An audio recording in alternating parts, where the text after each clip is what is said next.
Так, бисмилля. Ассаламу алейкум ва рахматуллахи ва баракатуху. Масай салам ар-шалду, я приветствую вас. Вот появилось еще такое окошко, возможность вот, поговорить с вами, ответить на ваши вопросы.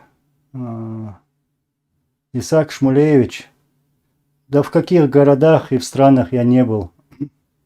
Я не только там учился. Вот, время попусту вот так не тратил, посвятил учебе, работе. Allah Рейсуль Чечентаймс. Горы Кавказа. Я не знаю. Не знаю. Так. Иса Мусаев, как думаешь, смотрят тебя в Хосе-Юрте, да? Ну, они, наверное, там у меня в первых рядах сидят, смотрят. Самые первые пришли. Уверен. Всех смотрят. И смотрят от начала до конца. Вот. И когда я что-то в их адрес говорю, то я говорю это уверенно, зная, что они смотрят. Muhammad Technology Innovation. Вот как раз сегодня я хотел затронуть этот вопрос, эту тему. Ты спрашиваешь, Анзор, ответил кто-нибудь из чеченских блогеров на предложение объединения?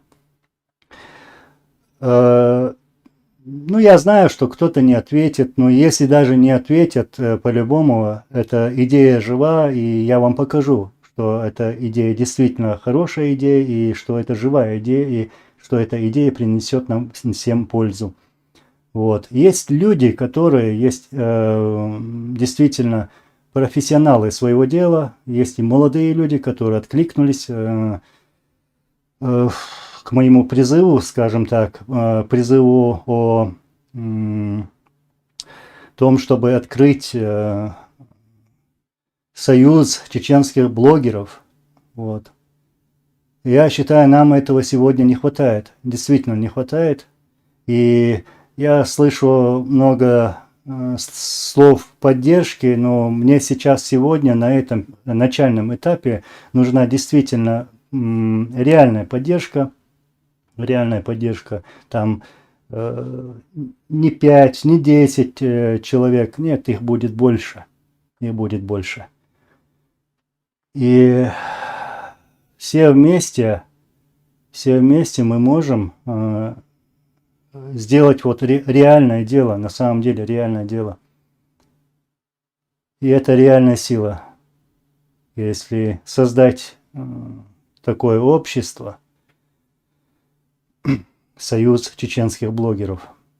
То есть я еще раз призываю, проявляйте активность, старайтесь чем-то помочь, без разницы чем, во всем.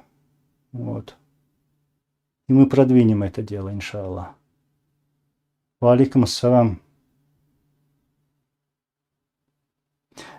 Шарипов Джоник, да, я понимаю, но дело в том, что я тоже как-то не могу уложиться в график, много работы. Вот. Я не только этим занимаюсь, есть у меня и другие дела. Поэтому получилось так, как получилось.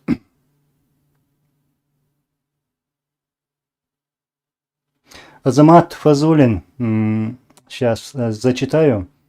Судьба твоего отца похожа на башкирского национального героя Салавата Юлаева. Он также поднял свой народ, повел на войну за независимость. Пройдет время, и твоего отца признают национальным героем. Я скажу так, что все те люди, которые встали против агрессора, против оккупантов и делали все возможное, не только с оружием в руках, а даже молитвой, вот, словом, делом, помощью разного рода. Это все наши герои, не только лидеры, но и обычные муджахеды, воины. Вот. У нас героев достаточно, коими мы гордимся. Вот. И то, что вот я читал, что он поднял свой народ. Нет, народ сам поднялся.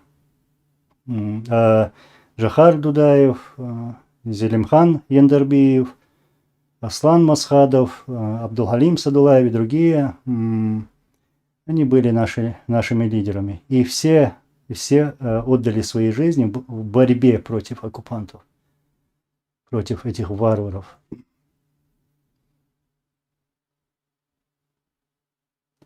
3х. Когда ты перейдешь от слов к делу, зайди в канал, нажми на видео и посмотри на дело. А ты сделай такое дело. От слов. Если я слово даю, если я что-то сказал, то я это довожу до конца. Вот. И что да.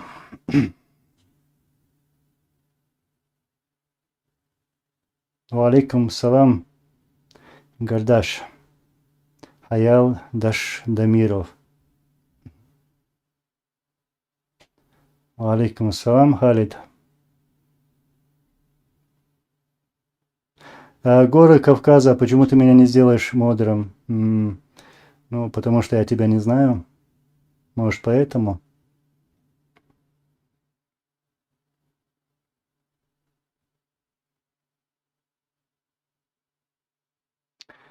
И 3х. Европа усадилась на Рашкину трубу, им не до преступлений в Чечне. Да, действительно.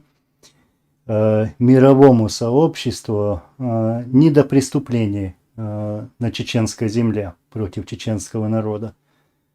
И поэтому все призывы наших лидеров вот так и остались проигнорированными. И мировое сообщество ничего не сделало для чеченского народа. У нас есть достаточно опыт. Теперь мы знаем, кто есть кто нам друг, кто нам не друг.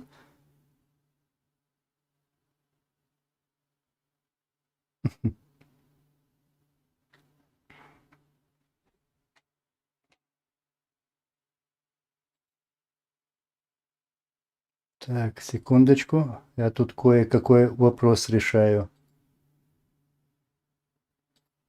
Угу.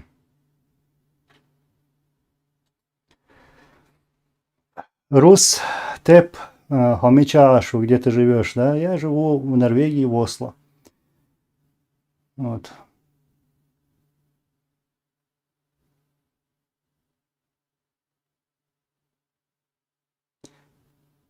Исаак Шмулевич, Анзор, какой разговор был у Аслана Масхадова с Маргарет Тэтчер?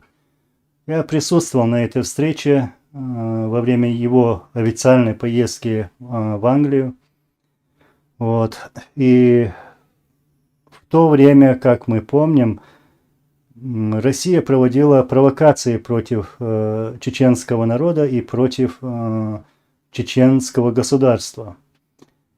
И там разговор шел о поддержке Англии, вот, в борьбе против этих преступников. Ну и другие были вопросы. Именно поддержка как государству Чеченской Республики Ичкерия. Так, Иса Мусаев, что скажешь о встрече Байден-Путин? Что пожелаешь Украине? Надо ли готовиться Украине к полномасштабной войне с Россией?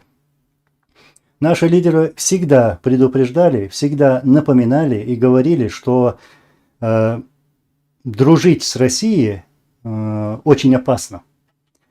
Потому что у нас есть опыт этих отношений с Советским Союзом, с Россией, вот с этой империей.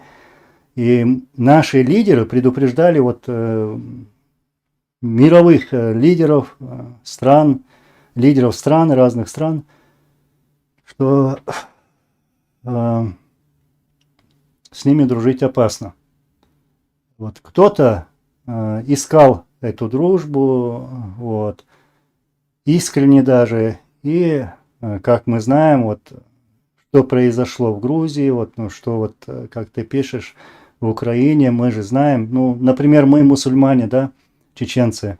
Ладно, Россия пришла и с войной и убивает мусульман, но они, Россия, развязала войну в Грузии, это христиане.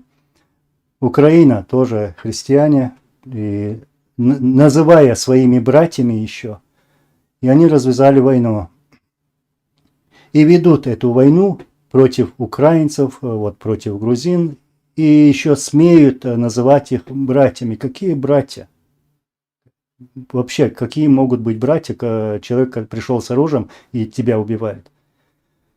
Вот. Ну, мы прекрасно знали, что встреча Байдена с Путиным ничего не даст. Ничего не даст. И просто Украине, ну, ты спрашиваешь, что бы я пожелал бы Украине. Надо посмотреть на опыт, на наш опыт, на чеченский опыт с Россией, на эти отношения. Что делала Россия на нашей территории, с нашим народом. Надо пройтись по истории. Вот что я хотел бы сказать им. Ничего хорошего со стороны России не будет. Когда в то время, когда правят такие преступники, как Путин. Никита Самарина, hello, welcome, welcome, how are you?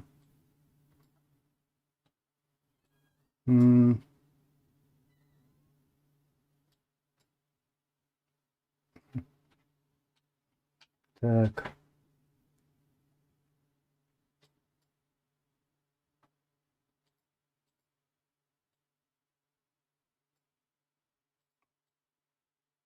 Игорь Кирилюк, вот, ну, интересное сообщение и вопрос. Кто мне скажет, за что нам такое наказание многостолетнее?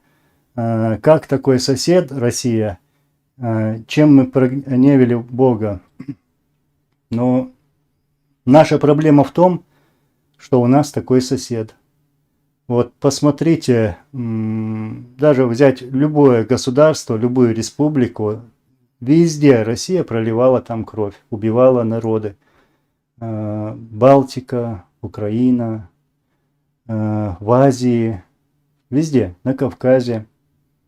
Наша проблема в этом, что мы живем рядом с такой страной, и там нигде, никогда не правили такие правители, которые бы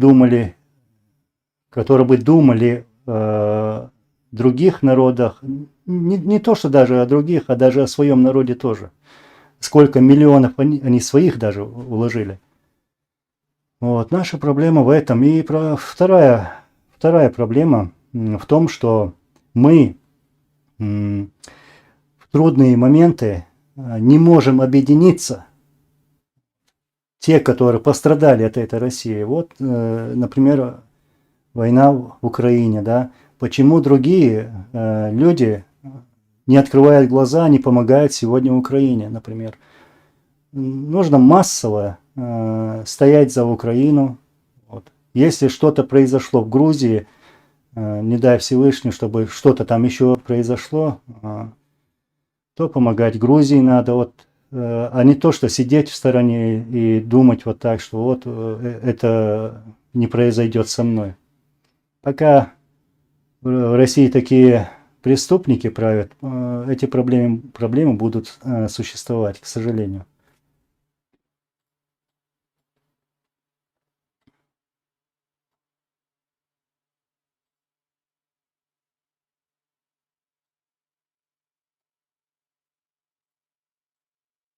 Мевлют Алтинташ, как вы думаете, почему Запад вдруг отвернулся от Ичкерии и не поддержал ее?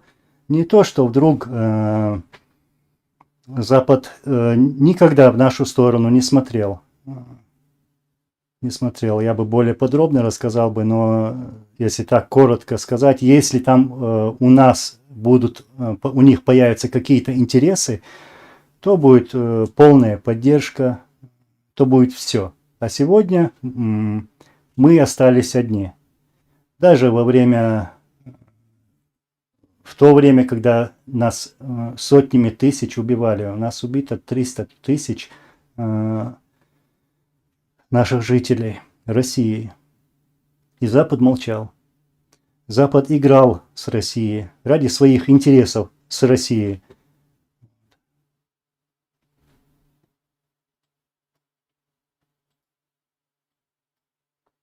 Хамасский россиянин, да, было такое. Анзор, после того, как Масхадов встретился с Тэтчер, сектанты отрезали головы сотрудникам Красного Креста. Совпадение? Нет, это не совпадение. Это была провокация против нашего государства, против чеченского народа. Кто бы, что бы там ни говорил, там, какие бы фамилии там ни звучали, это там руки Кремля. Только Кремлю было это выгодно. Вот.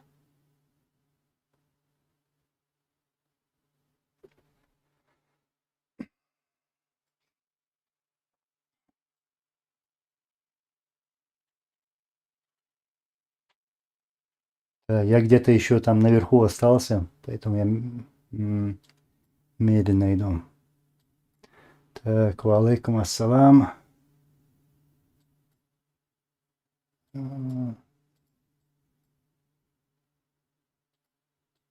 Хамасский россиянин. Ну, ты спрашиваешь, Анзор, ты салафит? Я знаю, что скажу. Ты откуда пишешь? Ты зачем пишешь и зачем ты это говоришь? Я не хочу, чтобы мы друг друга делили. Вот. И даже вот прямо скажу, вот на кого ты работаешь? Потому что такие вопросы сегодня выгодны только нашему врагу. Я мусульманин, алхамдулилlah.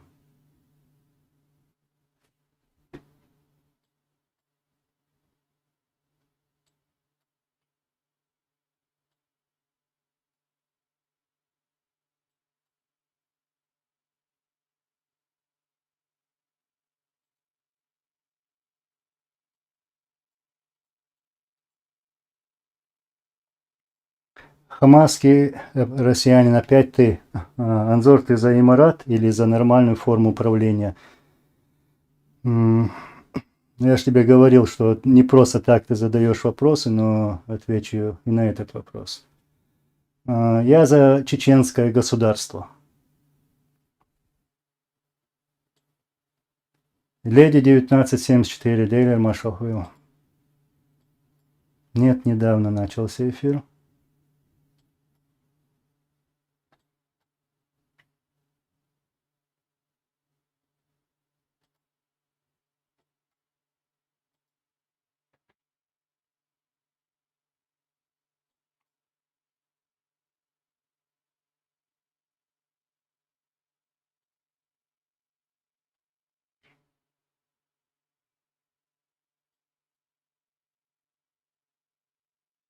Ва алейкум ассалам.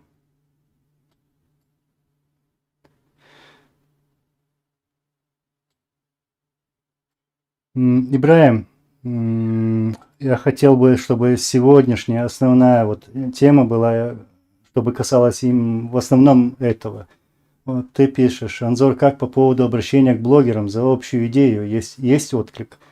Есть отклик. Действительно, люди, хорошие люди, протянули руку помощи, откликнулись. И я был уверен, что у нас есть патриоты, которые захотят работать вместе. И мы это сделаем. Ну, еще раз призову, я хочу, чтобы вы тоже как-то помогали во всем, будь это распространение или там всякого рода, без разницы. Это, это наше общее дело. Общее дело.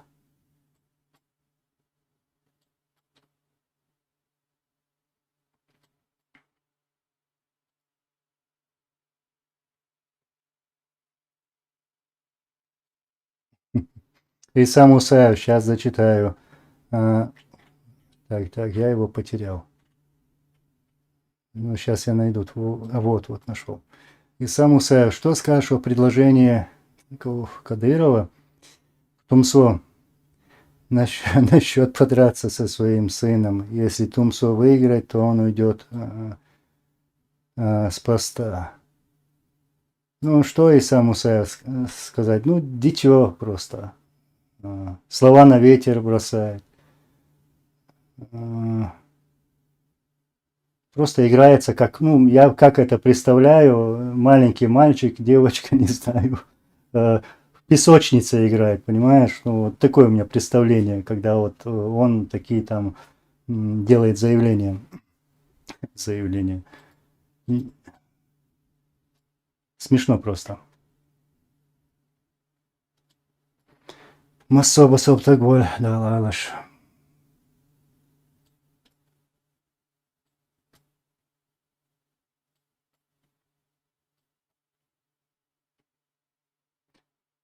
Иса Мусаев, я уже ответил на твой вопрос. Если ты будешь так много раз повторять, я тебя забаню.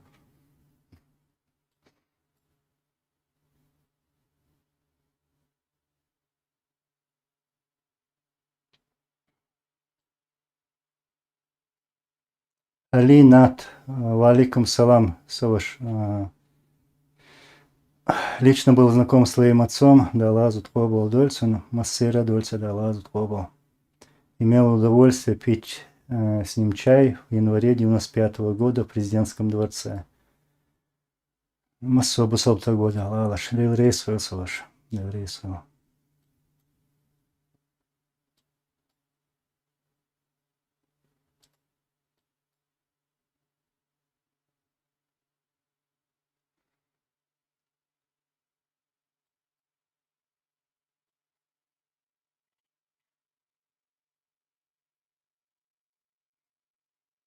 Расул Магомедов, алейкум салам, Саваш. Да, я стараюсь, фильтрую, скажем так.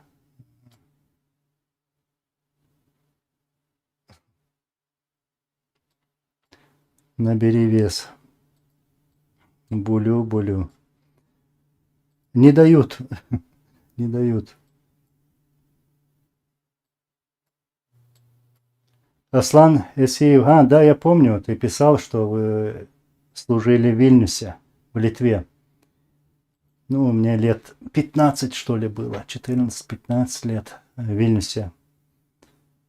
Помню эти времена, ну, то есть, получается, ты в советской армии с ним служил.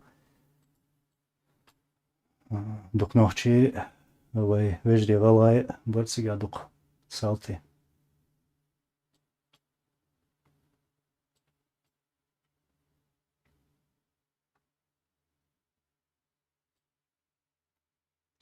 Резван Нагиев, как вы относитесь к Ильхаму Алиеву?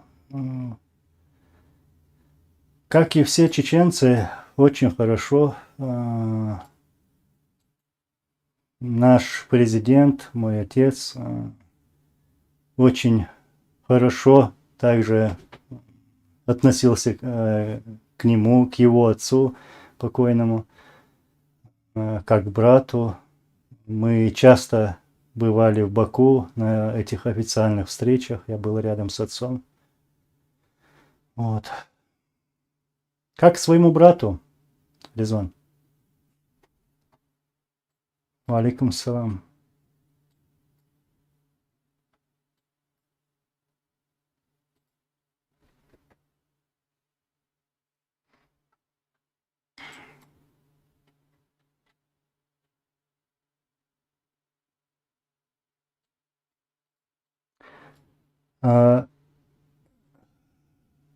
Сейчас я на этот вопрос отвечу. Слава Самусев. Анзор, так, валикум салам. Расскажи про день инаугурации Аслана Масхадова. Его эмоции, его настрой, что он говорил. Ну, если я сейчас буду все это вспоминать, мне времени не хватит. Но я коротко скажу, что это были те дни, когда закончилась война, мы провели выборы. Также была инаугурация. Все разрушено вокруг. Все, можно сказать, почти все населенные пункты, особенно города, все было разрушено. И что надежда на мир, что все-таки он наступил. Вот. И я помню, были разговоры, что будет тяжело все это восстанавливать. И действительно было тяжело, потому что Россия начала проводить провокации против нашего государства, против нашего народа. Вот.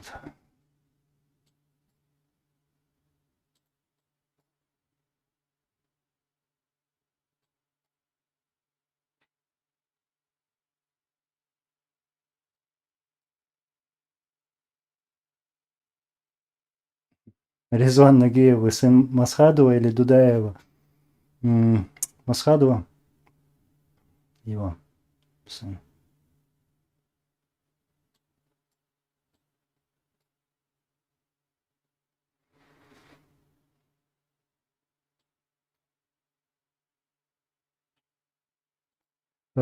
Слава Самусев, я надеюсь, я правильно произношу фамилию. Как Аслан Масхадов относился к своему посту президента ЧРИ? Говорил он, что считает самым главным. Нет, наши лидеры были совсем другие, очень скромные, очень скромные. Даже во время встреч, вот это можно увидеть даже на видеозаписях, как они относились к старшим. Вот, их отношение, уважение к людям, тем более к старшим, к женщинам. Вот. Это были не те люди, которые бы позволяли бы развешивать свои портреты и делать такие громкие заявления, что они за рулем, что есть в республике есть только одна фамилия. Это были совсем другие люди. И прекрасно понимали, что они не вечные, что будут новые выборы и могут избрать другого. Они не сидели, вцепившись за это кресло, к примеру. Это были чистые люди. От Джохара Дудаева, нашего первого президента, и другие наши лидеры.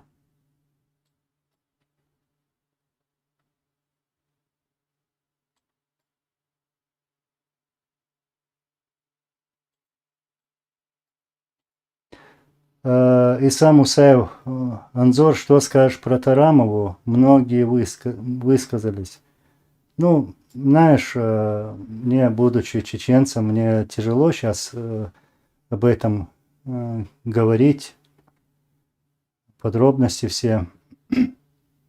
Но то, что у нас сегодня...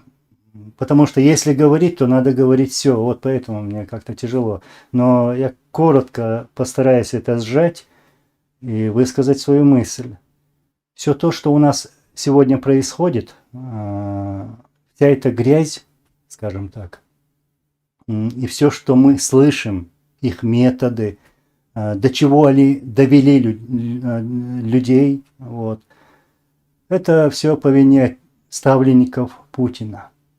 Я буду их обвинять. Почему всего этого не было раньше? Почему этого не было раньше, а есть сегодня? Вот. Я считаю, что над нашим народом работают, и работают конкретно. И как я всегда говорю, лучше проводить им такую работу, убивать нас изнутри, обрубать наши корни, чтобы мы друг друга сожрали, вот, чем бомбить нас, чтобы их солдаты погибали, потому что войной они ничего не смогли сделать. Нет, они не победили, не смогли просто победить. Потому что открыто в бой они не вступали, как вы все знаете. Работала дальняя артиллерия или там авиация, вот, или там ракеты Земля-Земля, вот российский дух был. И поэтому они решили вот этими методами взять какого-то балбеса, который есть там сейчас у нас, его руками вот нас разрушить, убрать наше вот мусульманское, исламское, чеченское. Вот. И они это делают. Я постарался все это так мягко рассказать.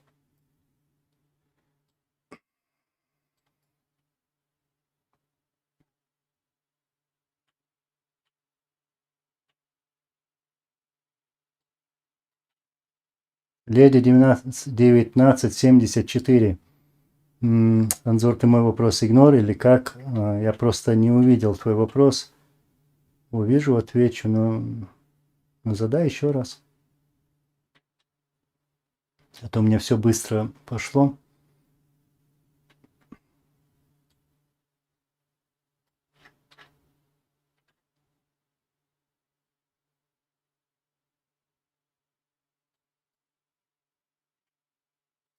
Аслан Исеев, твой родственник Лема, мы служили вместе в Вильнюсе. Ну, я не помню, чтобы мой родственник Лема служил в Вильнюсе. Я этого не помню. Может, ты имя путаешь?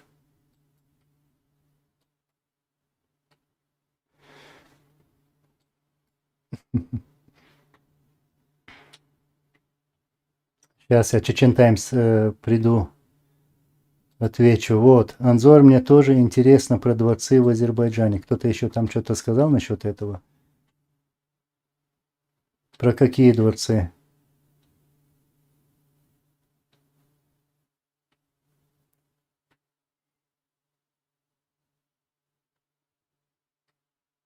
Уточни, Чечен Таймс.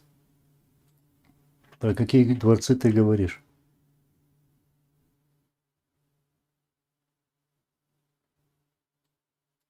Мевлюд Алтинташ, Анзор, скажите, пожалуйста, а грузины помогали Масхадову и его воинам укрываться на своей территории, или такого не было? Нет, такого не было. Масхадов и его воины не покидали территорию Чеченской Республики Ичкерия.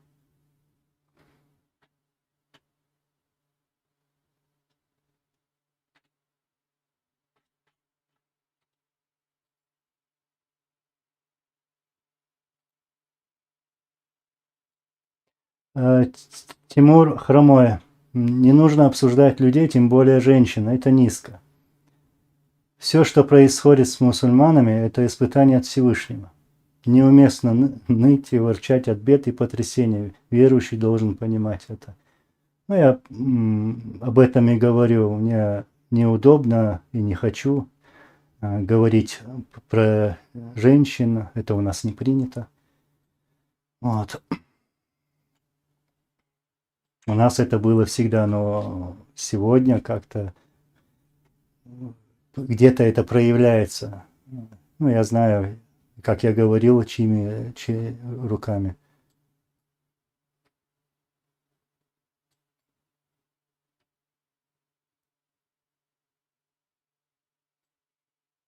У нас никогда не было, чтобы кормить своих женщин, скажем так, я извиняюсь, на публику вот так показывать, это клубнику. У нас такого никогда не было. Это вообще непозволительно в нашем народе.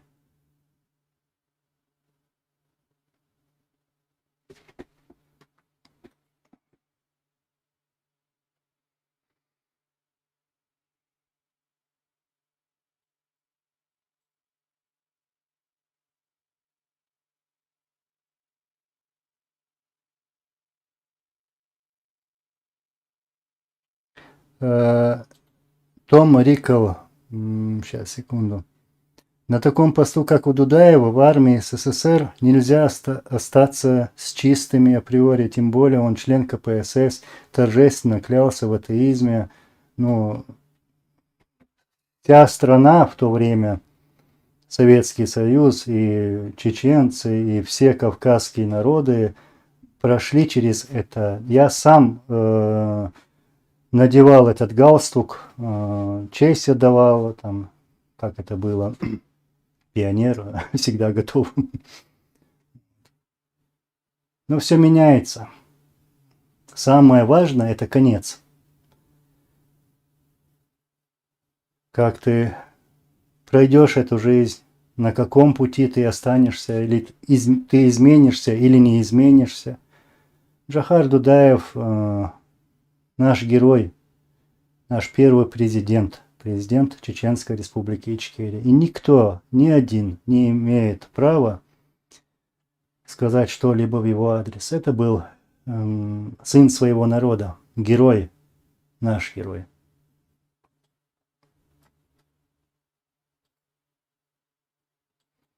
Резван Нагиев Анзор, кто откуда сдали месторасположение Масхадова, об этом вы в курсе? Да, я в курсе всего этого.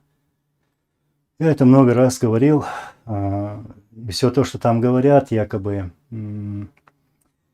сдали, свои чеченцы сдали, что люди, которые рядом с ним, они сдали, то Басаев сдал. Там это разные версии. Это версии, которые запустила сама российская пропаганда, их спецслужбы.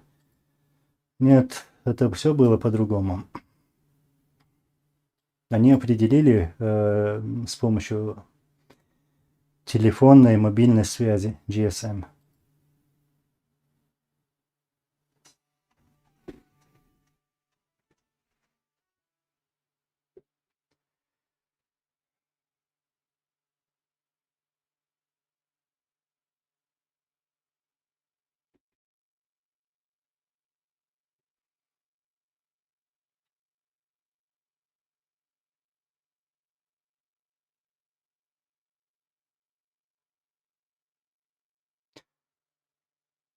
Так.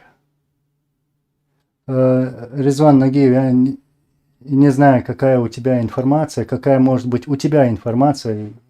Ты что, со всеми людьми там разговаривал? Да не верю я в эти информации.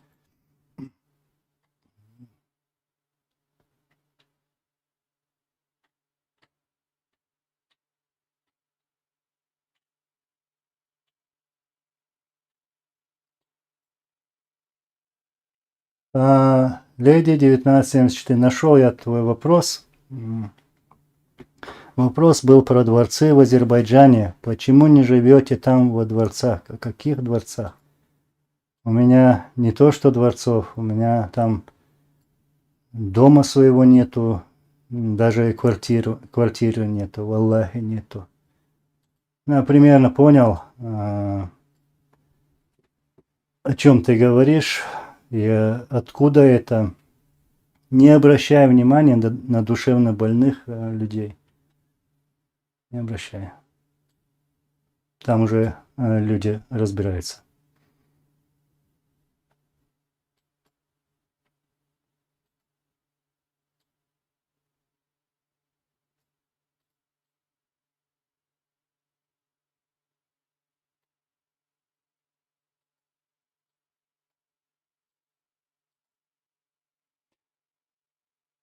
Только правду. Так, ты написал Аслан, нет, Анзор. Что главное для тебя освободить Чечню и потом жить в мире и согласии? Или важнее тема Ближнего Востока, как про Муаммар ему говорил в хадисах множественных. А ты не можешь это все объединить, как бы?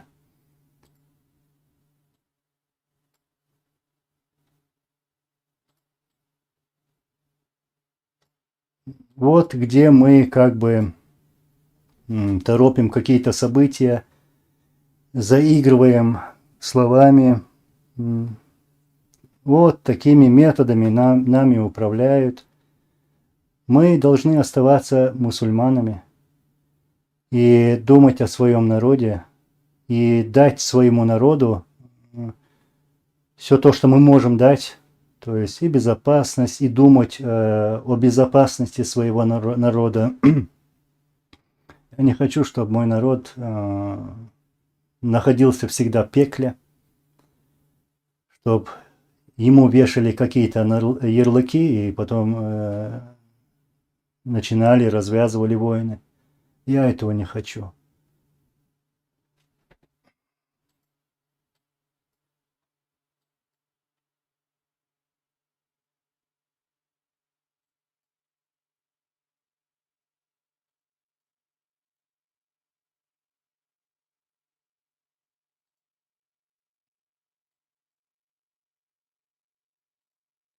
Абрек Зелимхан, да, вот хорошо ты написал. Да, даже атеист может стать мусульманином. Да, есть, бывает такое.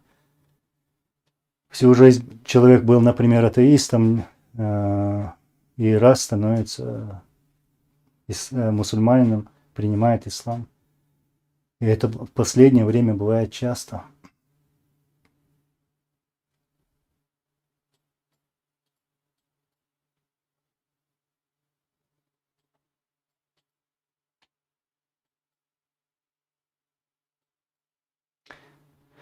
Валейкум ассалам.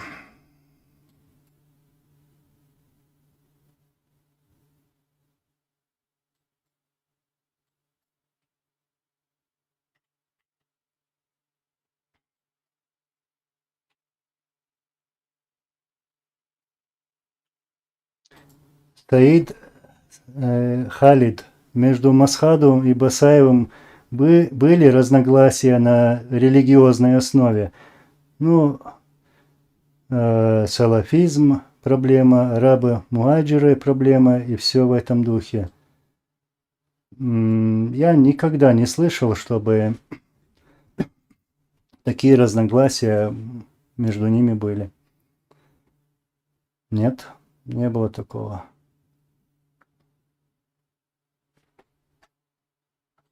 Единственное разногласие было, насколько я знаю, насколько сами они говорили, это в методах ведения войны. То есть Шамиль Басаев говорил, что их надо бить так, как они нас бьют. Вот.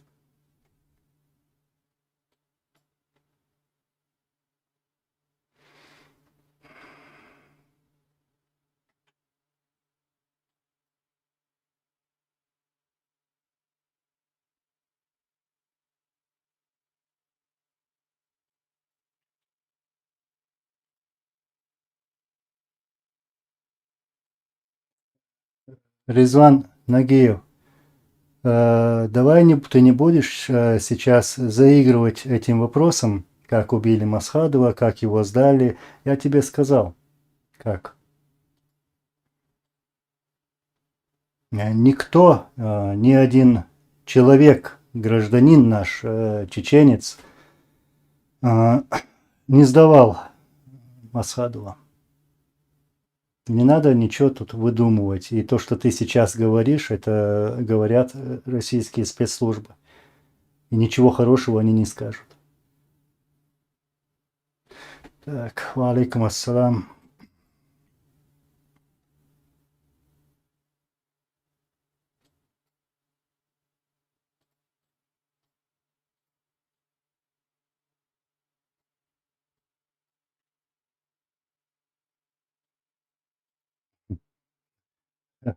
Леди 1974. Вот ты... А я-то обрадовалась дворцам, подумала, что это правда. Можно было бы продать дворцы и в Европе купить жилье.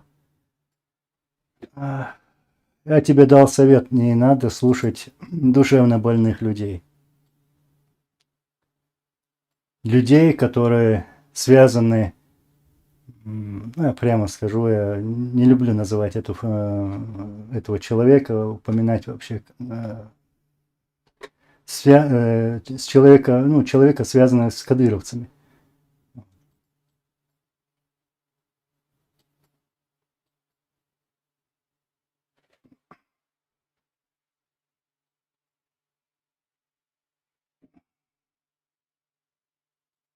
Резван Нагил, спасибо.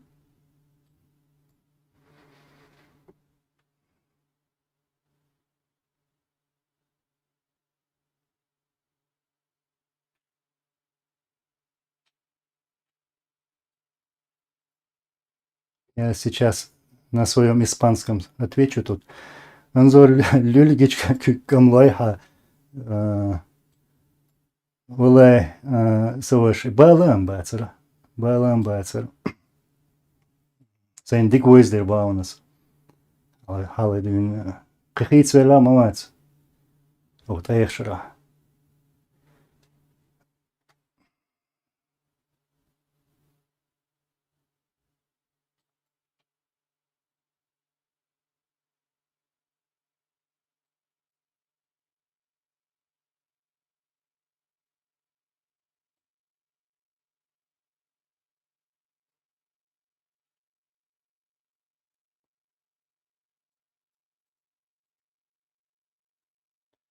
Чечен Таймс. Вы это самое, замучили с этим дворцом.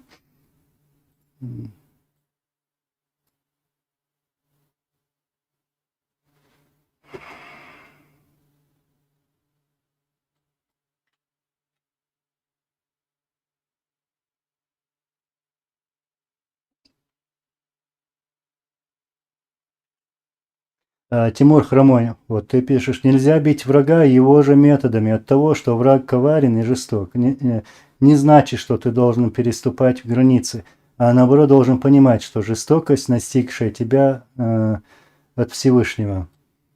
Ну вот именно, если мы не должны быть жестокими, и, как ты говоришь, я согласен с тобой, мы не должны пересекать вот эти, переступать эти границы. Нельзя нам уподобляться врагу. А про их методы мы знаем, что они сжигали людей, закапывали живьем людей. Вот. Жаль, что я сейчас здесь на YouTube-канале не могу показать эти съемки. То я бы показал бы это и видео, и фотографии, что делала Россия на чеченской земле. Ну да, я распространял уже 20 лет, как распространяю вот эти факты. Тут в интернете я разные видеоматериалы, фотографии, ну сотни даже распространил.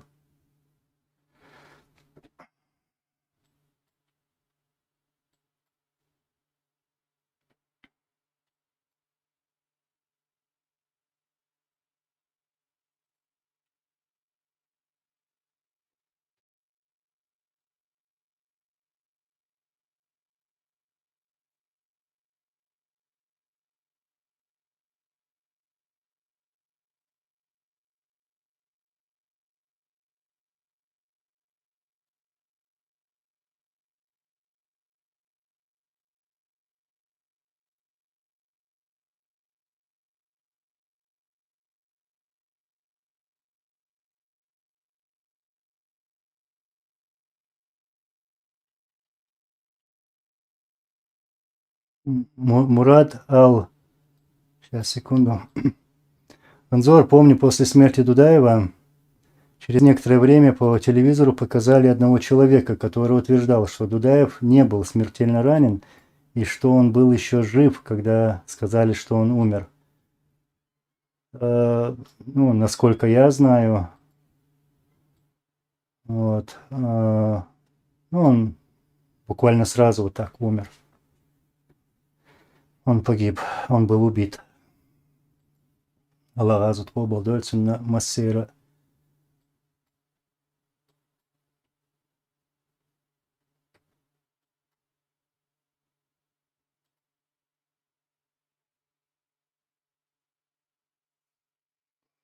Пабло, ну, берете кадыровцев, освободитесь от России. Кто даст гарантии, что Ичкерия может существовать и процветать, как свободное государство без России? А чеченцы всегда умели выживать, даже тогда, когда было сложно в других странах был голод, например, ну, в той же самой России. И мы никак не зависим от России в этом плане.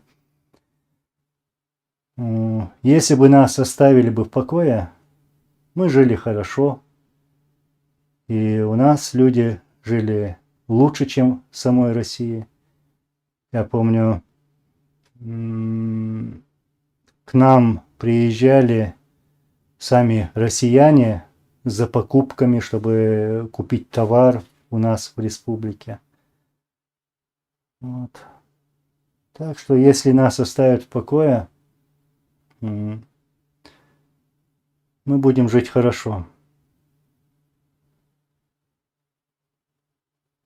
И особую такую погоду эти, как ты назвал, кадыровцы, они нам не делают. Да, они там угнетают народ, именно для этого они там и поставлены, чтобы угнетать народ, чтобы держать народ в страхе.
Богваты. Эстония, Латвия живут без Москвы, и Ичкерия, Якутия, Сибирь, Кавказ, Поволжье, Урал, Крым и так далее. Могут, ну, смогут, наверное, да? Конечно, сможем. Наша проблема в том, что вот преступники правят в России. Если бы они оставили бы нас в покое, мы жили бы очень хорошо. И лучше всех, наверное. Ну, посмотрите, в мире много государств, маленьких государств, ну, буквально, скажем, города, да, Люксембург там или там, другие государства, Лихтенштейн. Их много. Ничего не производят, но живут люди.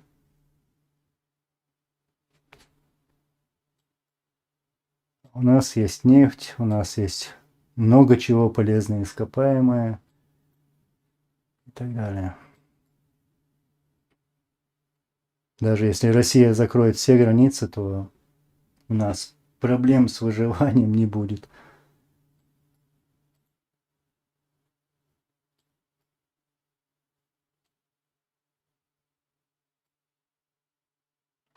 Оздоев. Валикум салам, Саваш. Allah resvil.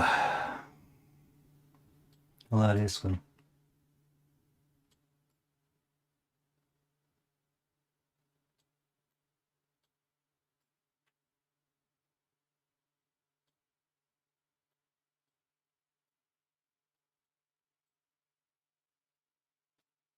Давид Голдберг, Анзора, как ты относишься к тому, что Запад очень заинтересован в целостности России и жаждет развить торгово-экономические отношения с этим недоразумением?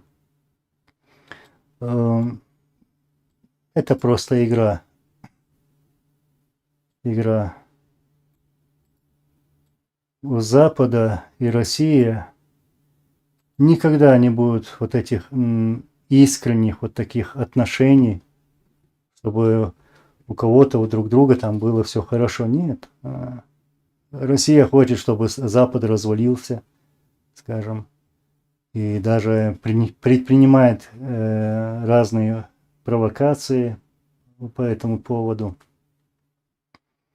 Это соперники на всю жизнь. На всю жизнь. И сегодня и Запад, и Россия, и другие страны, Китай, они занимаются просто, играют мускулами, кто сильнее. Вот.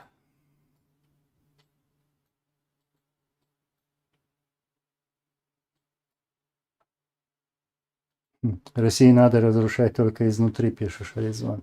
Она сама себя разрушает. Путин добивает ее. Путин добивает Россию.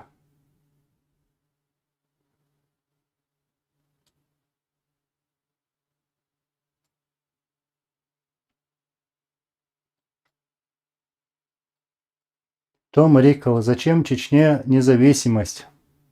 Ну, затем, скажем, для того, чтобы дать своему народу гарантии безопасности, что ни один подлец не развяжет у нас войну, навесив какой-то на целый народ какой-то ярлык, как это происходило в 1994 году, потом в 1999 году, чтобы отнять вот это право. Вот почему.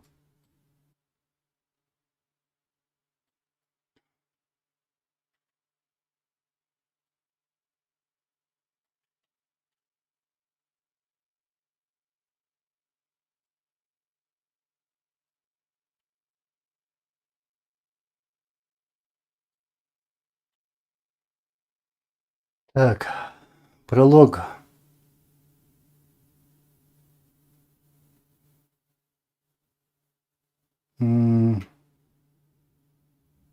Пролог. Анзор, мир дому твоему тоже.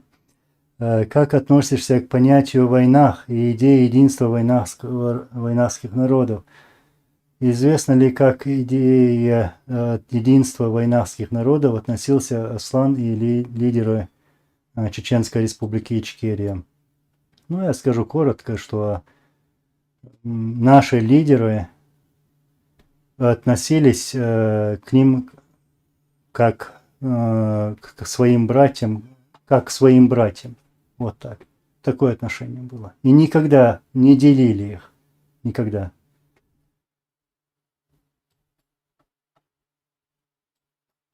То есть не велись на провокации России. Вот что я хочу сказать.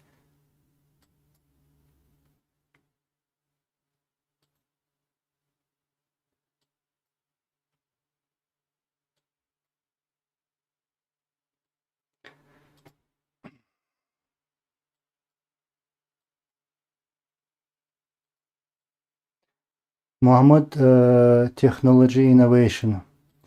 Анзор, почему смерть Дудаева скрывали первое время?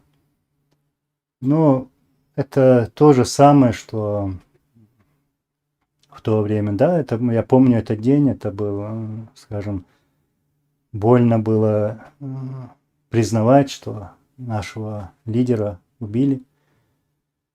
Вот. И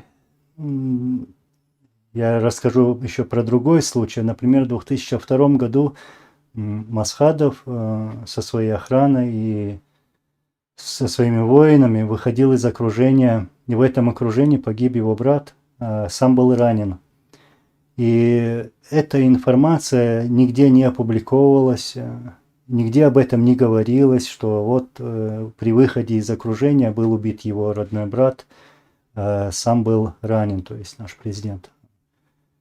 Ну, бывают такие моменты, которые именно в то время не распространяют, а лишь как через какое-то время.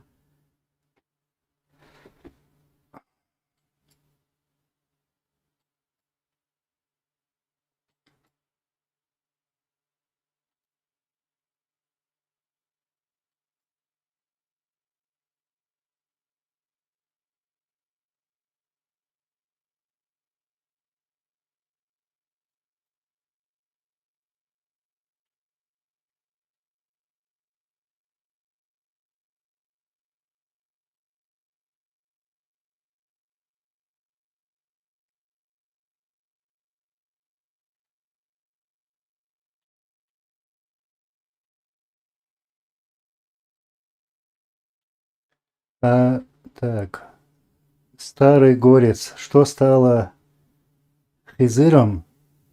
Его имя было Хизыр. Охранником Масхадова. Ответь. Он был убит, когда выходил со своего дома, подъезда. Его застрелили.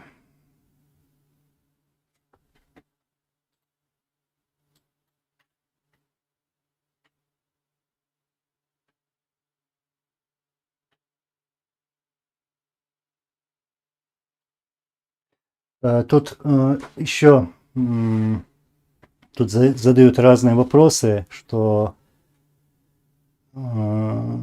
ты скажешь об этом человеке или о другом человеке. Знаете, я не хочу давать оценки разным людям. Я не их адвокат и не хочу быть чьим-то адвокатом, скажем так. Вот.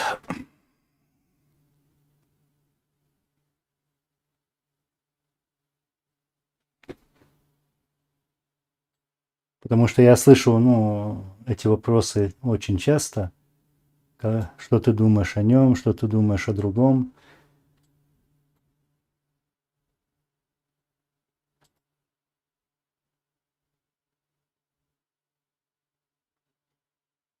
Старый горец, не Игорь, а Хизер.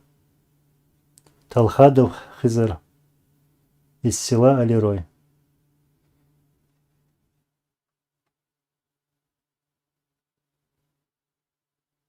И вот что я скажу. Я тут вижу иногда, сейчас одно сообщение заблокировал. Я попрошу избегать оскорблений друг друга. Вот это нехорошо, это некрасиво. Лерлу мадитихомш.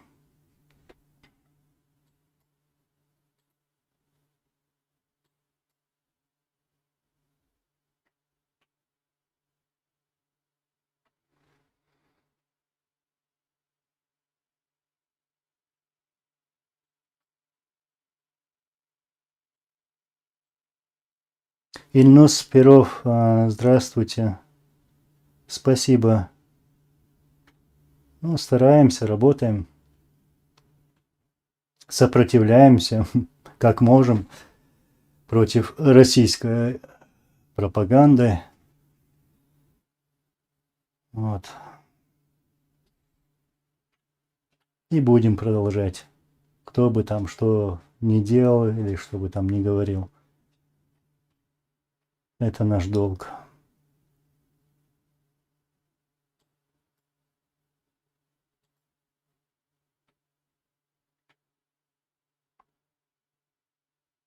Слава Самусев, Анзор, до связи. До связи. Спасибо. Было очень приятно. То есть твои дела, Анзор, Всевышний Аллах устроит. Спасибо.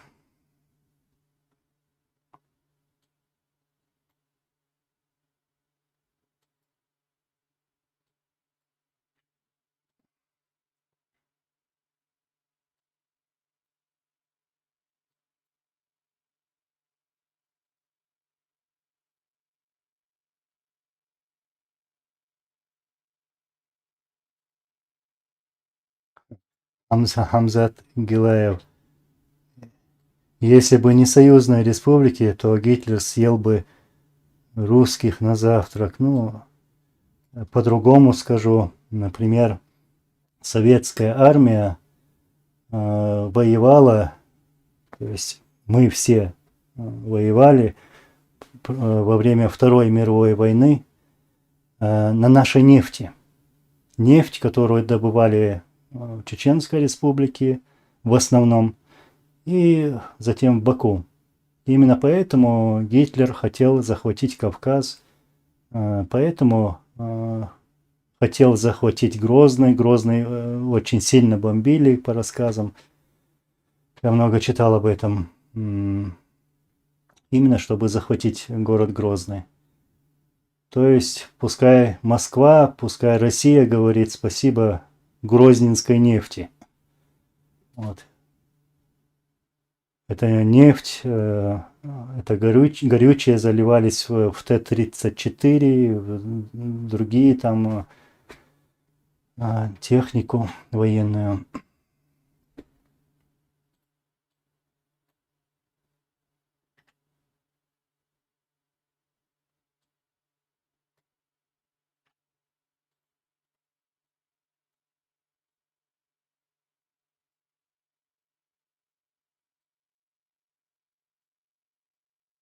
The Boogeyman. Анзор, когда думаешь, большая война с Россией с Украиной, то есть полномасштабное вторжение. Но какое еще вторжение должно быть? Оно уже идет. Они говорят, что Крым – это их территория. Вот. Захватили кусок Украины. Там идут боевые действия. Вот. Что еще надо?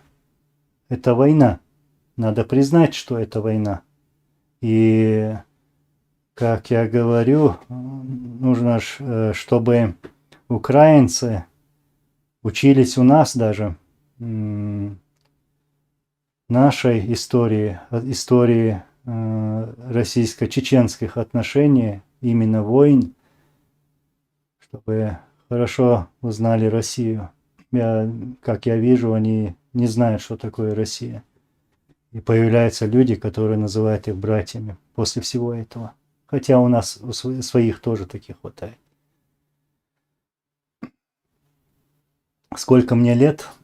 27.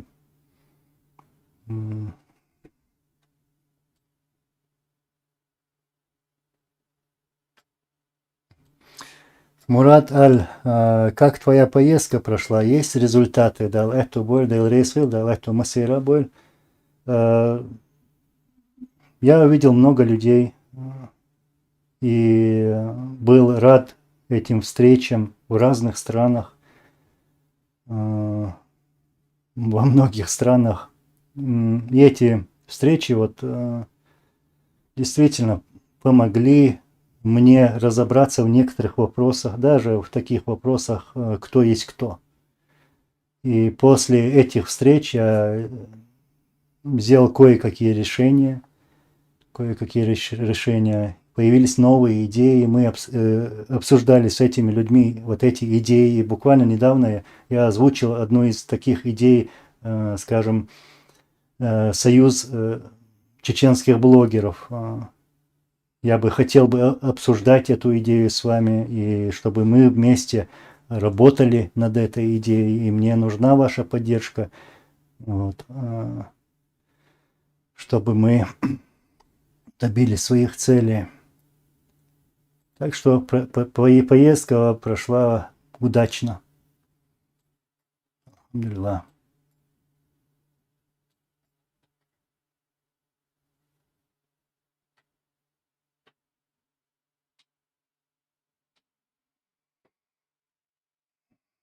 Ва алейкум ассалам ва рахматуллахи ва баракатуху.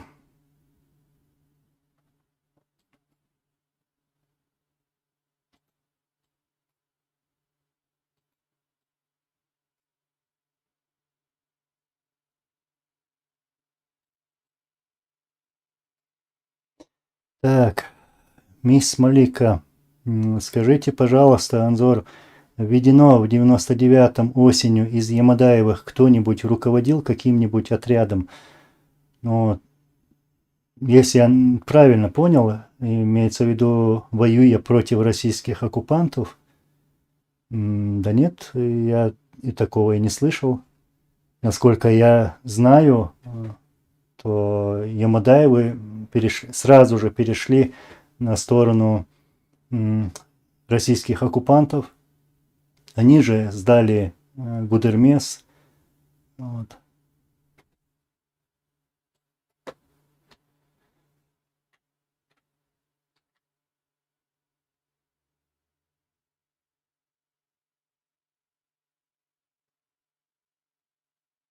Бадаров, ва алейкум салам, Аллах рейс ваш.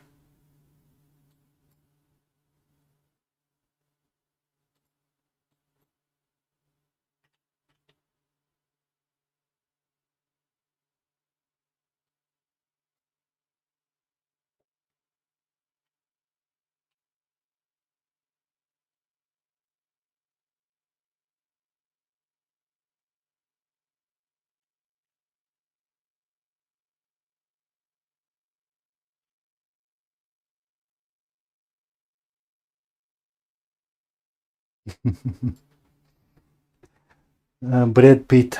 Анзор, ты где-то видел, чтобы Кадыров во время Ичкерии занимался где-то боксом?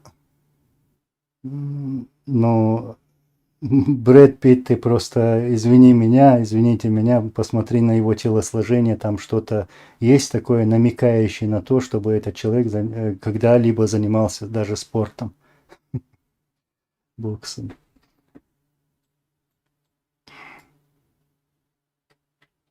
То академик, то мастер спорта там, карате, бокса еще и так далее и тому подобное.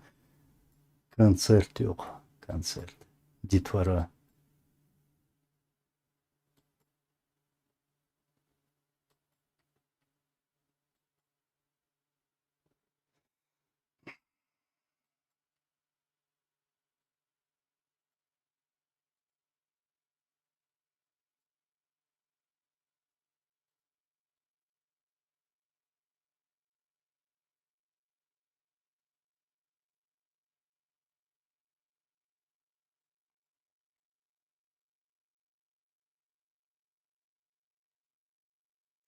Вульпе Синкульта. Вот эти вопросы меня сегодня и интересуют. Анзор, тут на просторах Ютуба есть русскоязычные каналы, в которых сидит молодежь.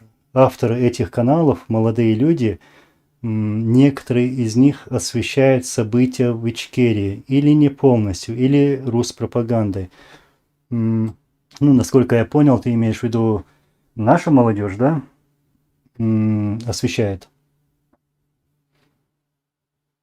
Ну, сегодня я бы смог бы помочь тем людям, которые, у кого есть каналы, например, собрать этих людей, объяснить некоторые вещи, правильные вещи, дать советы, вот, и чтобы вместе работали.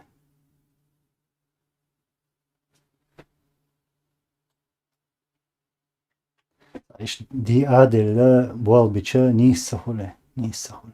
Один говорит одно, другой говорит другое, басня Крылова, хули, Лебедь, Щука и Рак.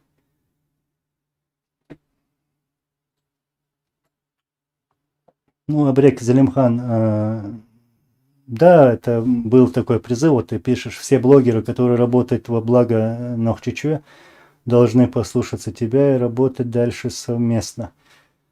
Должны работать вместе. И избегать, очищать нашу платформу от таких людей, как провокаторов, а их много, их много, и тех людей, которые опускаются на уровень оскорблений, которые друг друга клюют, например, или пользуются российскими ярлыками, которые внедрили в наше общество, чтобы мы сами разделили это общество. То есть мы должны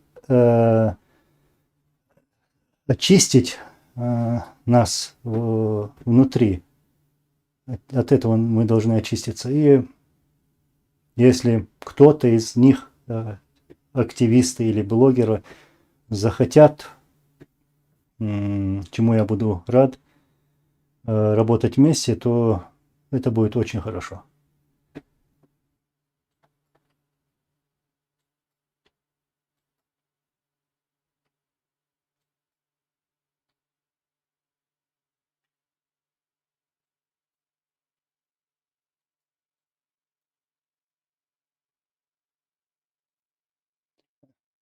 Да Бугиман, валай, брат, если честно, я этого балбеса просто обсуждать, говорить о нем и не хочу. Все то, что ему повесили сюда, эти награды, повесили потому, что он угнетает свой народ. Вот как-то так. Назначили академиком, там, мастером спорта, чего там, разных спортов, видов спорта. То он инженер, то он экономист, то юридист. Ловиться амсалясуны. Короче, Спартак чемпион.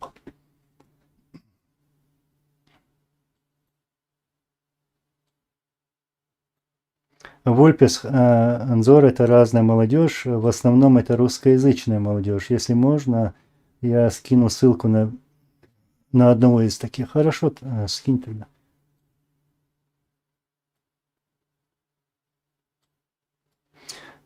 Здравствуйте, Надежда. Так, вы пишете, не было оповещания о вашем прямом эфире.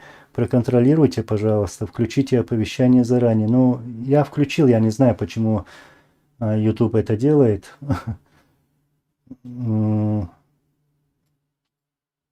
Вот. Ну, постараемся. Хотя я выставил оповещение в Фейсбуке на своей странице.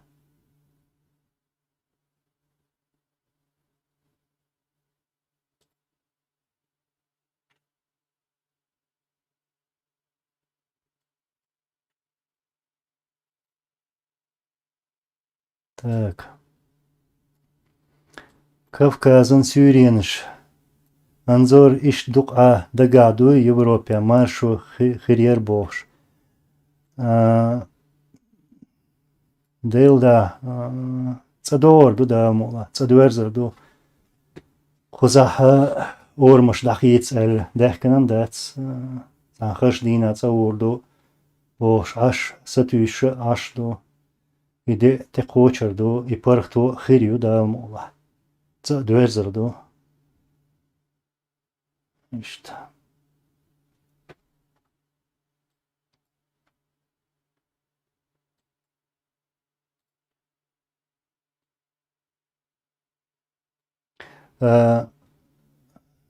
Хакер. Ты пишешь, требуются чеченские блогеры, патриоты, объединяющие народы. Вот действительно, если человек блогер или какой-то активист, или ведет какой-то сайт, страницу, проводит такую работу, то у этого человека должен быть язык, красивый язык, чтобы люди прислушивались к нему. Вот. Чтобы это был язык объединения, а не разъединения. Вот именно такие люди мне и нужны сегодня. Я не хочу видеть с собой таких людей, которые вешают разного рода ярлыки, ну, скажем, даже вот такие самые мощные. Вот он салафит, он суфист, у него там борода, а у него нету бороды. Он ичкериец, он евроичкериец. Я не хочу, чтобы мы друг друга делили, потому что не мы эти ярлыки придумали. Да, и даже те люди, которые используют вот эти слова, а их много, эти термины разные, с этими словами они подыгрывают спецслужбам России, которым выгодно, чтобы наш народ был вот так разделенным на множество частей. И им это удалось. Им это удалось. И, как я сказал, я не хочу видеть рядом с собой таких людей. Не хочу. Если человек действительно хочет быть рядом, работать вместе или помогать, чтобы это были те люди, которые думают об одном, о объединении народа. Так, Харбутулам. Вот тогда и будет победа. Для начала нужно самого себя победить. Самого себя.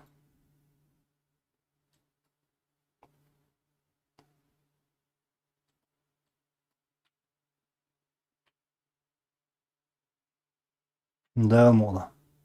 Иншаллах.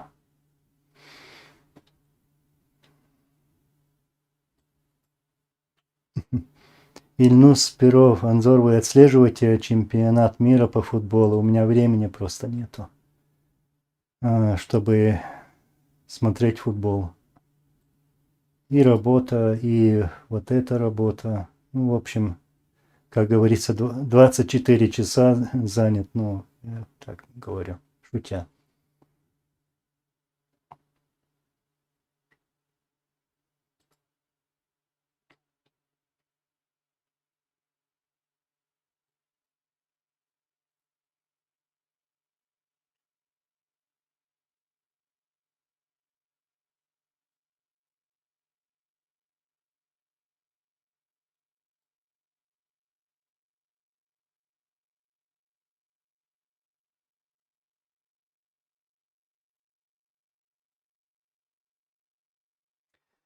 Как найти, Анзор, для какой идеи нужны блогеры? Именно какое направление действий ты хочешь сделать? Если скажут это тайна, ну как же это сразу после будет понятно? Я не должен объяснять, какие должны быть идеи, потому что каждый чеченец, ну, я сначала про чеченцев скажу, сам должен прекрасно понимать, какая идея стоит на первом плане. Вот, на первом плане. И второе, я же тоже не могу сейчас на публику обо всем, об этих идеях и целях там, и об этой работе говорить. Тут есть не только друзья, тут есть не только братья, которые сидят и слушают, и записывают.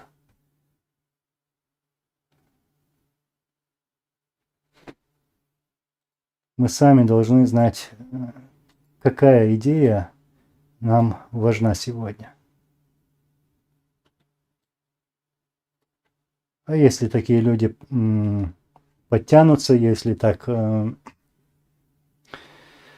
ну, я готов объяснить, рассказать. Это уже не здесь.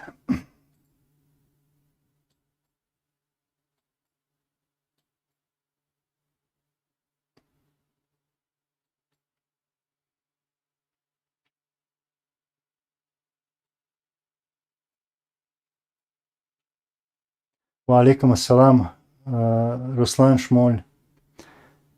Расскажи, как умер Арсанов. Ты, скорее всего, про Ваху Арсанова, бывшего вице-президента Чеченской республики Ичкерия. Он был убит. А также был убит его сын. Аладек Албойлиш, Алагазут Обалдольсир. Вот. Я знал эту семью. Ваху знал. Аладек Албойлиш.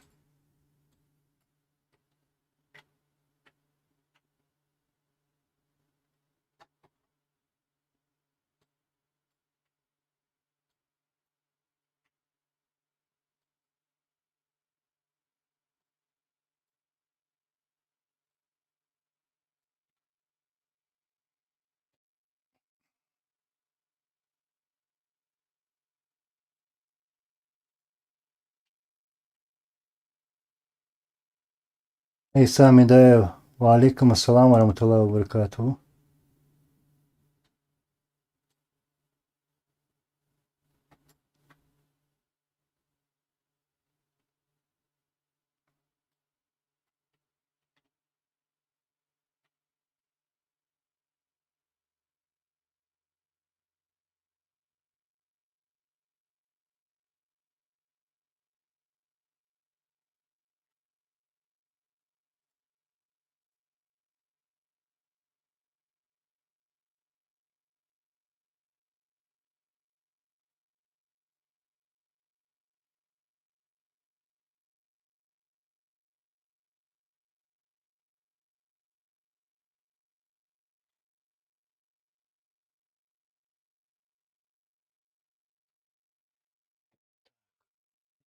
Секунду.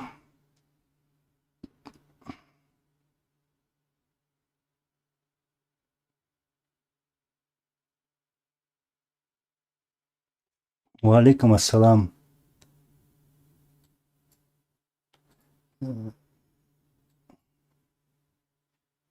Опять вакцинация, да.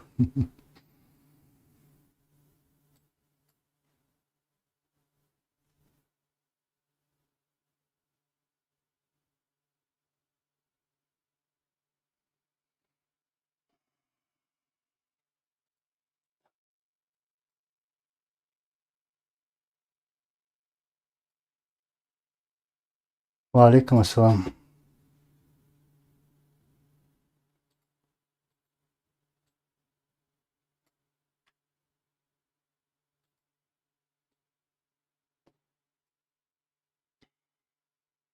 Валай, сейчас Мануэль Депол, это в каком году убили Ваху, и кто убил их сыном? Ну,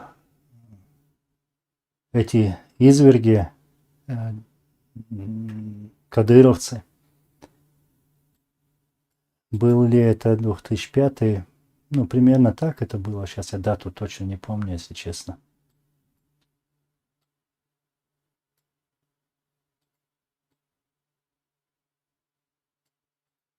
Анзор, как ты думаешь, что нужно нынешней Чечне, сила или ум, терпение, не поддаваться разного рода провокации?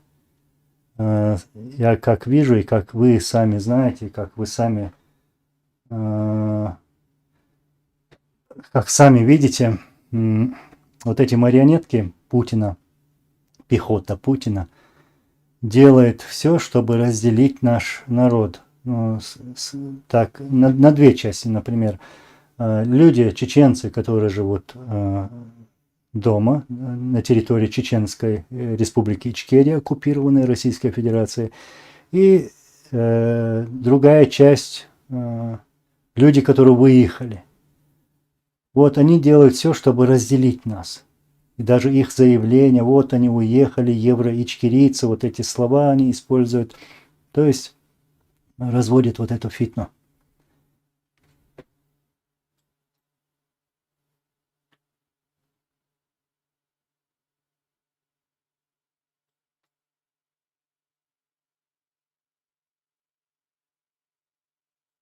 Вот я поэтому говорю, нам нужно терпение.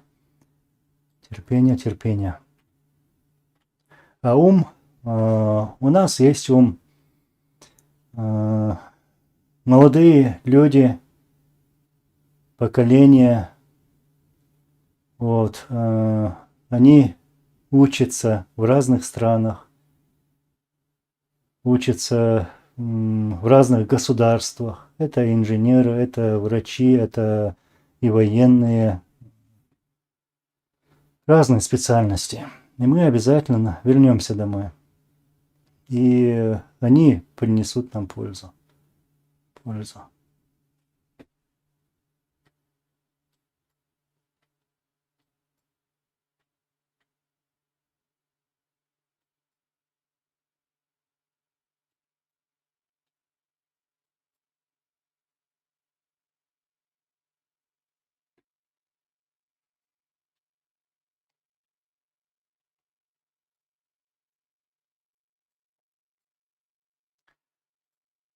Чечен Таймс, да, я согласен, но ты пишешь, Анзор, у нас дома тоже очень много умной молодежи, просто они сейчас в тяжелом положении.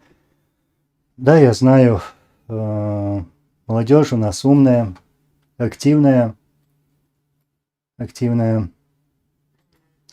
И ситуация дома, если так сказать открыто, плачевная, потому что действительно народ подавлен, у них нет мнения, они не могут высказать это мнение.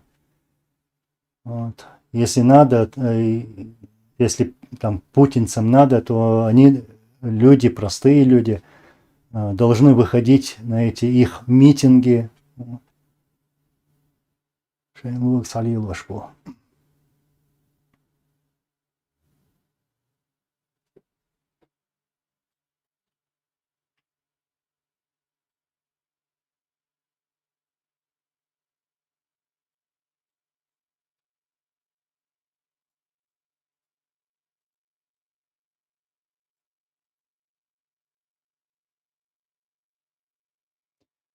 Рэмбо Том, я живу дома давно, Анзор. Сколько терпеть это? Путин не умирает. Все больше и больше появляются наклейки Ахмат сзади автомобиля. Сколько ждать? Мы этого не знаем. Все в руках Всевышнего. Это может произойти в любое время, и просто мы должны быть готовы к этому. Готовы в том плане, что просто делать все, наши действия, даже наши слова как-то должны быть направлены для объединения. Иногда смотришь, читаешь комментарии, а там происходят такие битвы, да, оскорбления друг друга и так далее. Джоэл Эрдл, нужно проявлять терпение и искать все пути к единству. Да. Иса Мусаев, вот я думал, знал примерно, что это в мае вот так было, а дату не помнил действительно. Ваха Ладек Алуэли, Ваха Арсанов, 1 января, он родился 1 января 1958 года, а был убит 15 мая 2005 году. Этими подлецами, кадыровцами.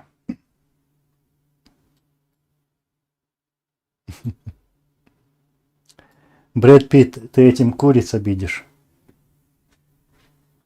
Вот.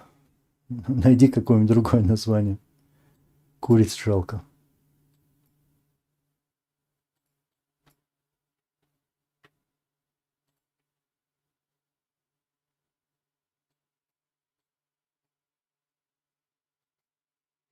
Валейкум ассалам, Пукентос. А куда делся Удугов Маулади? Почему ты у меня это спрашиваешь? Откуда я могу это знать? Не знаю. Я не знаю.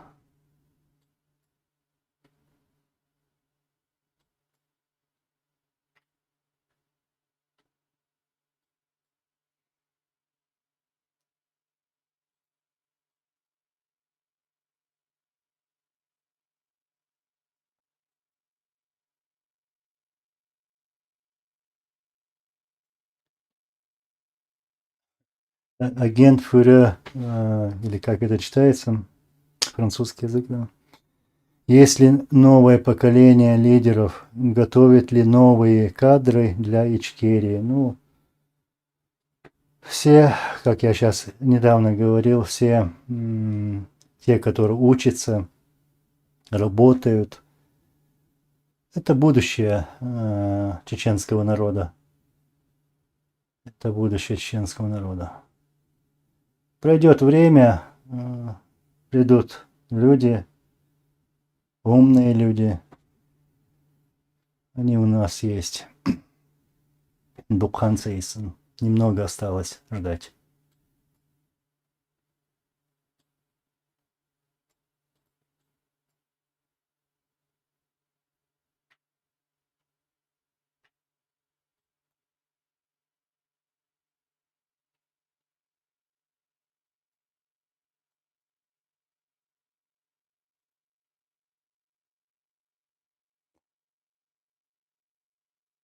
Я еще раз повторяюсь, что я не хочу отвечать на такие вопросы, что ты скажешь о нем, об этом человеке, что ты скажешь о другом человеке.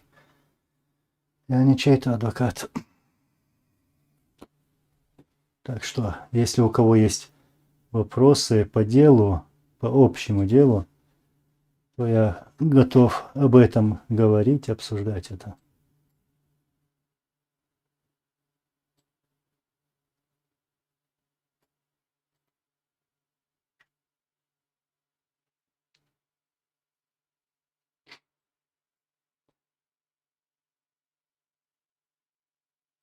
Ахмед Ибрагимов.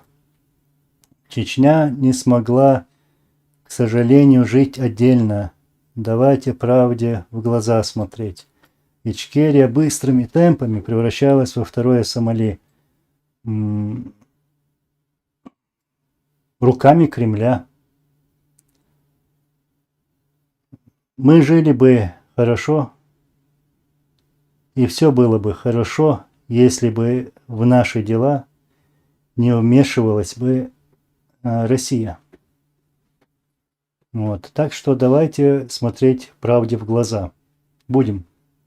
Мы готовы эту правду говорить часами. Вот так, показывая факты. Вот. Россия, Ельцин, его окружение, Путин, они готовились к новой войне еще с 96-97 года. И, конечно же, для того, чтобы начать вторую войну, нужно было сделать так, чтобы общество российское поддержало их, зачинщиков этой второй войны. То есть самый лучший вариант – это создать такой образ чеченцев, бандитов. Вот они людей воруют, вот они людей казнят, головы отрезают. Самый лучший вариант для них был.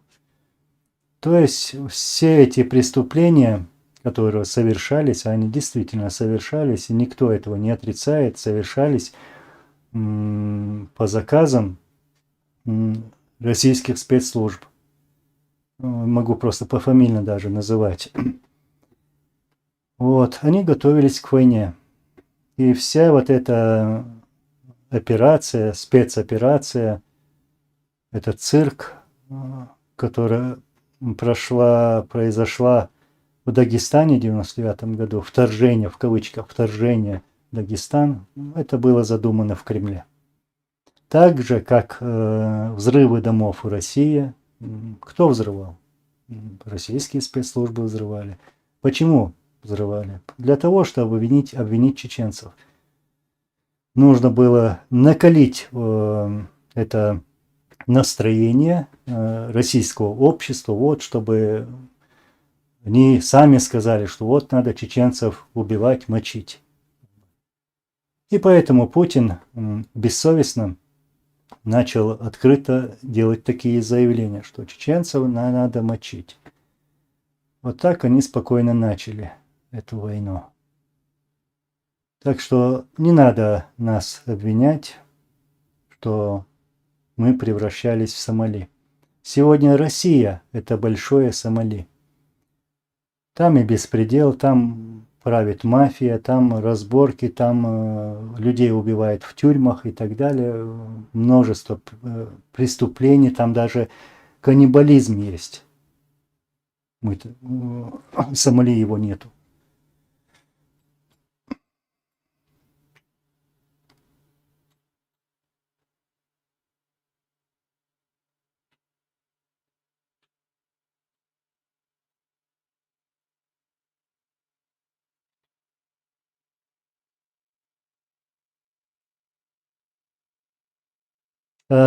Кстати, Иса Медаев, Том Рикл, ты не бойся и не переживай за нас. Мы уж сами определимся, какой будет Ичкерия. Мы давно определились. Давно определились. Так что пускай не вмешиваются в наши дела. Не испугайся.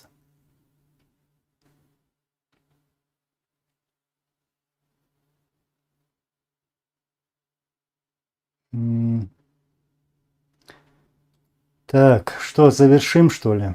Я подожду.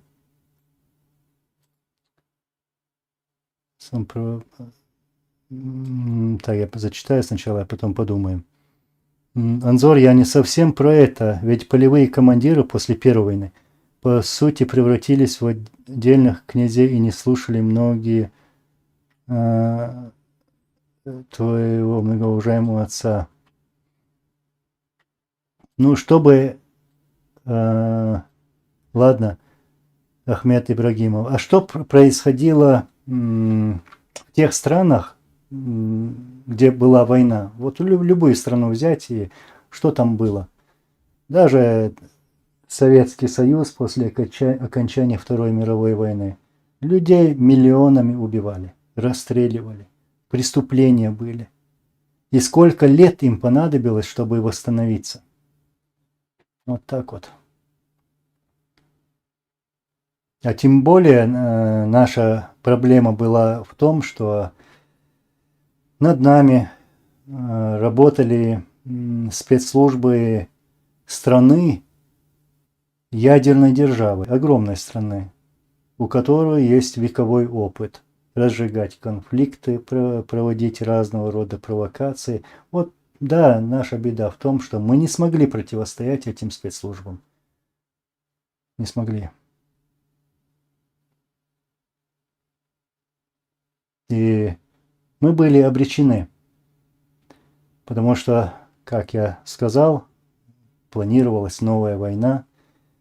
И Россия навязала эту войну в 1999 году. Что бы там ни говорили, как бы там не обвиняли чеченцев, все это чушь, все это неправда. Вам отдать. Вайбях Бацаров. Телечко Микола, добрый вечер. Да, я прочитал ваше сообщение. Ага. Спасибо. Спасибо, Дмитрий Волков. Вам тоже здравия.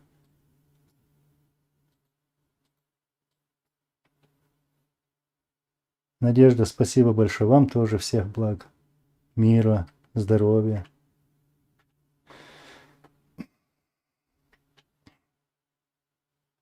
Так. Да, как найти? Завершим. Дыгду так, хорошо. Просто хотел сегодня Аслан Кадыров. Валикум салам. Алхамдулилlah, да, что? Я уже хотел попрощаться. Вот.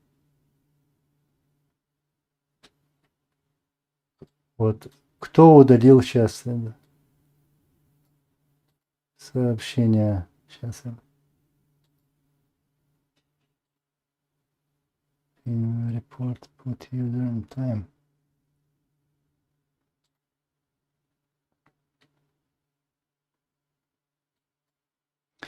Хамзат Килаев Делрейс, Масана. Хорошо тогда.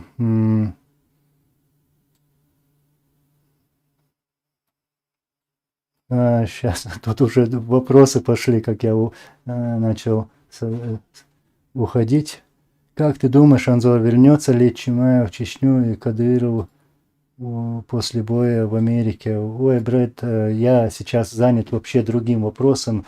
Мне этот Кадыров, мне эти ММА и так далее. Мне сейчас не до этого, на самом деле. Есть дела поважнее. Вот про что, например, я сейчас зачитаю. Чечен Таймс. В союзе блогеров только чеченцы могут быть, спрашивают. Ну, вот мне, например, интересно вот это. Нет, не только чеченцы. Сейчас уже идет планирование о создании союза чеченских блогеров. Но, иншаллах, по воле Всевышнего, мы придем к тому, что мы должны, чтобы кавказские блогеры тоже объединились. Вот реальная тема была бы.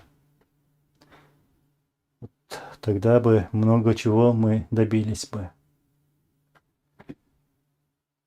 А не так, чтобы один блогер в одной стране, другой в другой стране, и все так по-разному, в разном направлении работают, друг против друга даже иногда. Нет, да, мы должны вместе, если мы что-то ради наших народов делаем или хотим сделать, то мы должны вместе работать в общую копилку.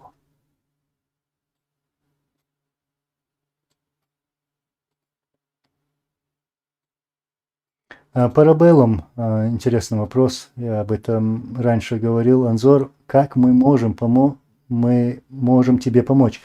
В целом, чего ты ждешь от тех людей, которые тебя поддерживают? Ну, я не буду все сейчас перечислять. Это все может быть. До распространения. Это тоже поддержка. Новые идеи или там переводы и так далее и тому подобное. То есть действительно поддержка не только на словах, а вот реально делом, например. Потому что одному человеку или двум, или троим даже очень тяжело все это, например, тянуть. Это огромная работа. Многие даже, и, как я вижу, не понимают. Например, этот канал, который я сейчас, над которым я сейчас работаю, там проводится огромная работа. Это не то, что раз выставил видео в интернет. Нет, там проходят дни, время, работа.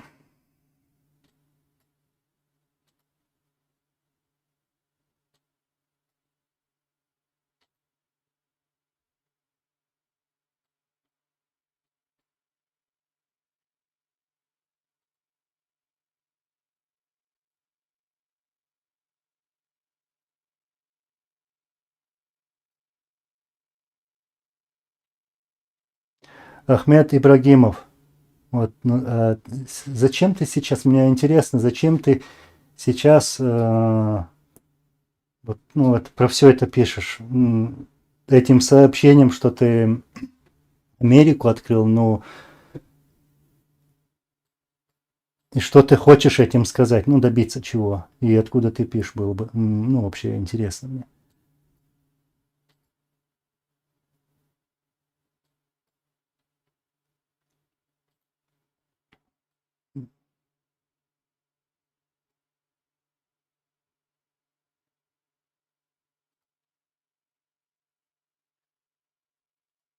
Мне хочется, Ахмед Ибрагимов, говорить правду, и если вот я не хочу вот поверхностно вот это обсуждать, нет, я хочу узнать, где этот корень зла.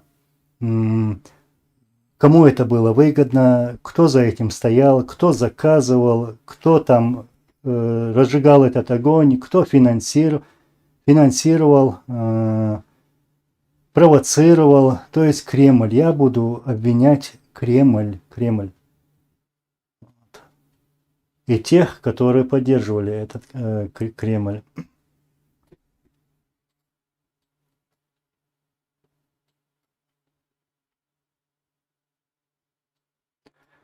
Туртуапу алейкум салам, алхамдулillah дигду.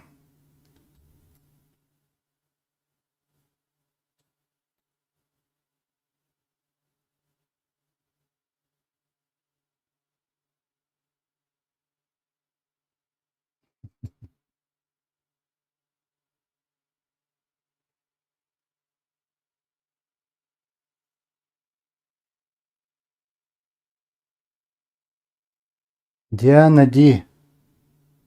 Анзор, ты делал вакцину? Нет, я не сделал и не собираюсь делать вакцину. Так же, как и вы, ну, многие из вас.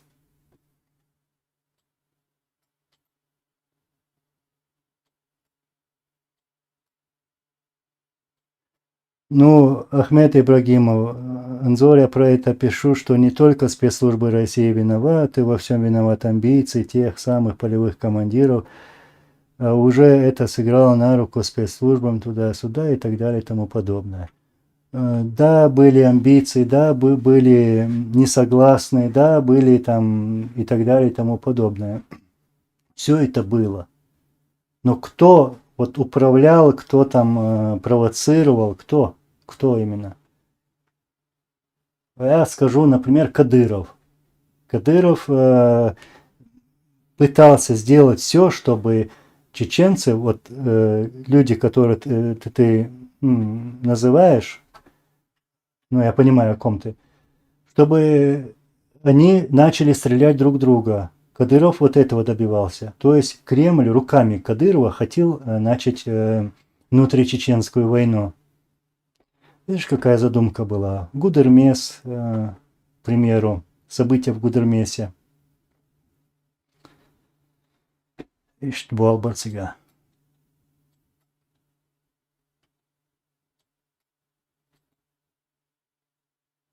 Зоя Сомова, вам тоже добра, счастья, здоровья и всего самого лучшего.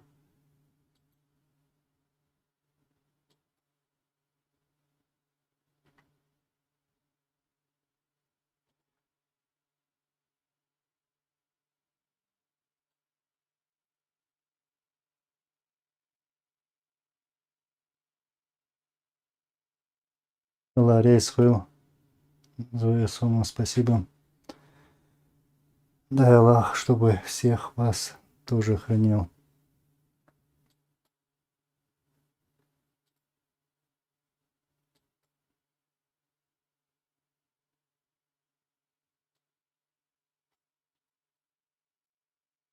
Леди 1974. Да, Кадыров добивался гражданской войны у нас.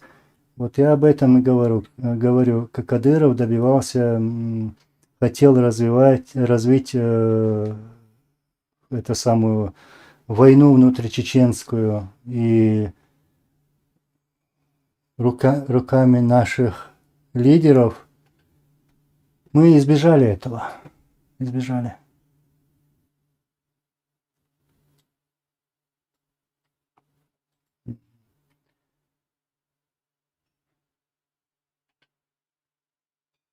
Так, хорошо, а мы тут уже давно.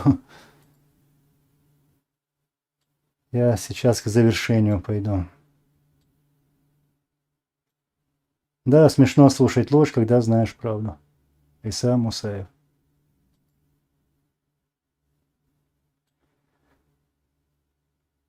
Ладно, я завершаю тогда.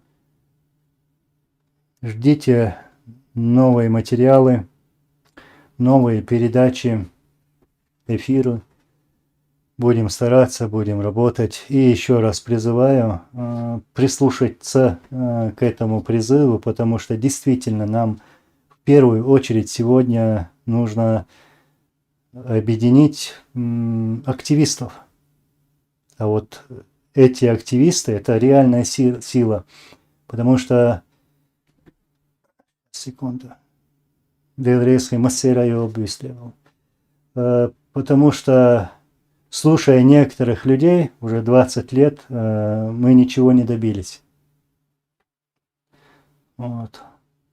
Давайте вместе работать над этим союзом чеченских блогеров. Ну и, как я говорил, идти к тому, чтобы такой же союз был, союз кавказских блогеров. Вот. Тогда мы сможем чего-то добиться. А это реальная сила, поверьте. Дигду так. Всего хорошего. Спасибо всем. Спасибо, что задавали вопросы. Мне было интересно с вами обсуждать, отвечать на ваши вопросы. Спокойной ночи. До встречи. Ассаламу алейкум ва рахматуллахи ва баракатуху.